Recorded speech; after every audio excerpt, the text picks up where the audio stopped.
Get faster internet speeds for free when you get TV, internet, and phone. Ask for Trio from Rev. Join the revolution. Good evening, Bahamas. Coming up tonight on our news. Prime Minister Perry Christie is again responding to criticisms of the Baha deal. That story straight ahead. The Democratic National Alliance Party voiced their concerns about outstanding issues. That's coming up tonight on our news. Plus, an F&M candidate calls it quits.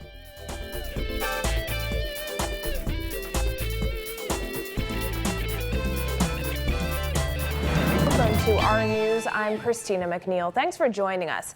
Topping news tonight, faced with growing skepticism over the new Baha agreement, Prime Minister Perry Christie insisted today that the controversial decision to have those documents sealed is not unprecedented and would enable China Exim Bank to finalize sensitive negotiations. Christie says he too has been instructed by advisors to be careful about what he says publicly at this point. He asserted that history and the Bahamian people will judge his administration kindly on the Baha matter at the end of the day. Jasmine Brown reports. That's right, Christina. During his nearly 30-minute long communication, the Prime Minister called the seal standard, and he said despite the constant criticisms, the deal will not be negotiated in the public. Putting the documents under seal enables the bank to finalize these sensitive negotiations with the normal business confidences that one would expect. Despite the wishes of some, it is simply unrealistic to expect global businesses to conduct their negotiations in the media.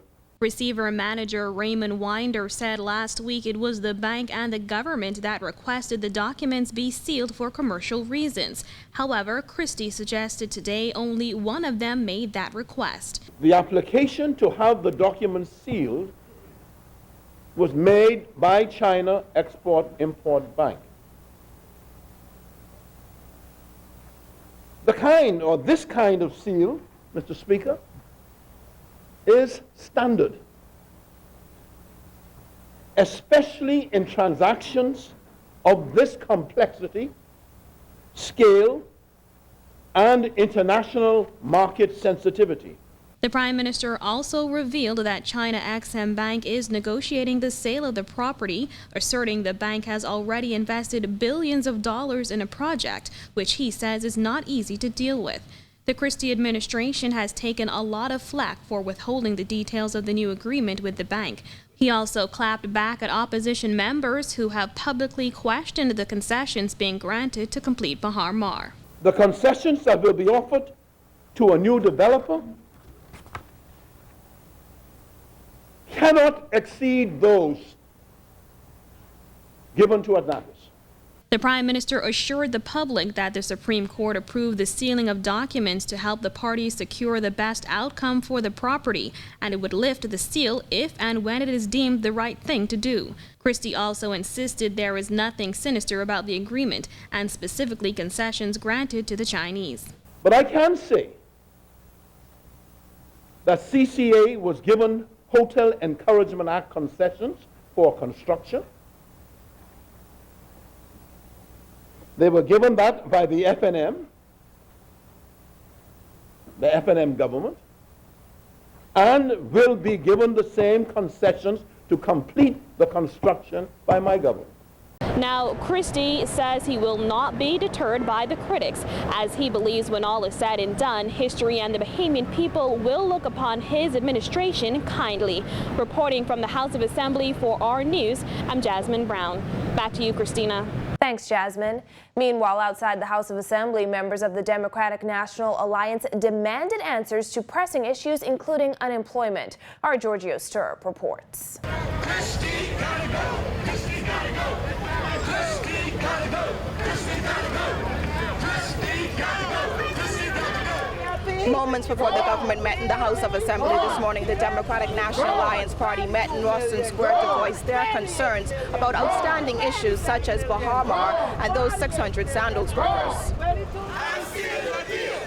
I'm seeing a deal. DNA leader Brandon McCartney called for key details of the new agreement between the government and the Export-Import Bank of China. McCartney says from where he stands, the legal terms being thrown around by Christie are hinting that there may not even be a buyer just yet. They knew that Moody's was going to downgrade us, and that was something to overshadow the downgrade, their third downgrade or fourth downgrade within 4.5 years. That was a farce. Secondly, the Prime Minister said himself that this was an agreement for an agreement, so it wasn't any agreement. DNA supporters also protested over recent redundancies at the Sandals Royal Bahamian Resort. McCartney says there is no way the government could have been kept in the dark over the decision to send over 600 workers home because it had to approve renovations made at the resort. In order to do the millions of dollars of renovations they need to do, they have to get permission from the Ministry of Works, this government. If they say that the works cannot happen with people being employed, that must have come from the Ministry of Works. McCartney said the only way he can see a change for the country is if voters make him the next prime minister. The DNA is here. People have asked for change. People have asked for people to stand up. We are standing up. We've been standing up for 5 years. Reporting for our news, I'm Georgia Osdero.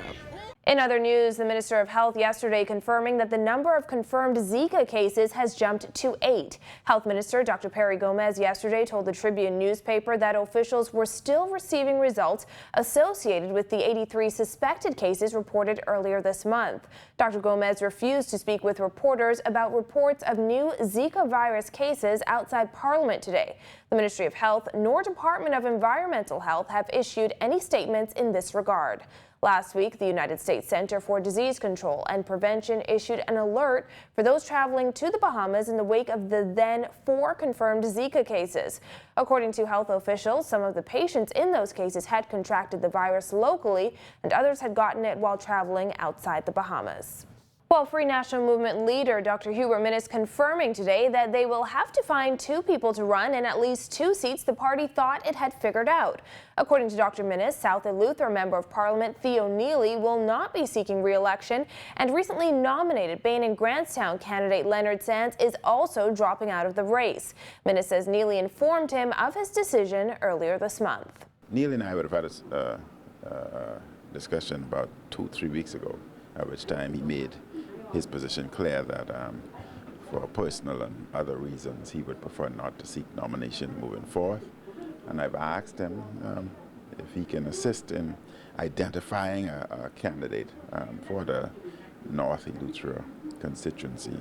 Minnis denied that Neely's decision not to run is based on his support for Long Island MP Loretta Butler Turner, who ran against Minnis during the FNM's contentious convention in July. As for why Sands decided to quit, Minnis says the former Bain and Grantstown candidate also cited personal reasons. He's got some personal matters he wants to deal with. And you know, in politics, unfortunately, a lot of people stay away from politics because of the mudslinging, and you may have something that you're dealing with, and it may be trivial to you and trivial to your family, but in the world of politics, they make the simplest thing appear so complex. And the Customs and Immigration Union says it's still waiting to negotiate a new agreement with government. That's coming up when our news returns.